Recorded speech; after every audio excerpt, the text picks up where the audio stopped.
Kung alam mong binabaliwala ka na ng taong gusto mo, kung alam mong hindi kanya na binibigyan ng time, kung alam mong feeling mo kinakaya ka niya, o feeling mo parang wala lang sa kanya yung mga ginagawa mong effort, maybe it's time for you to think na baka tama na baka hindi nga talaga siya interesado sa'yo, na baka hindi nga talaga siya yung tao para sa'yo, na baka ayaw ka niya, na baka pinipilitan mo lang yung tadhana na maging kayo, na baka wala talagang pag-asa.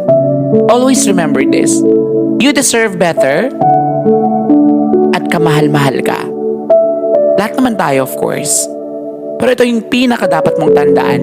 Hindi mo kailangan magmakaawa para ibigay yung pagmamahal, atensyon sa kanya. Dahil una sa lahat, kung mahal ka niya o gusto ka niya, ma-appreciate niya lahat yun.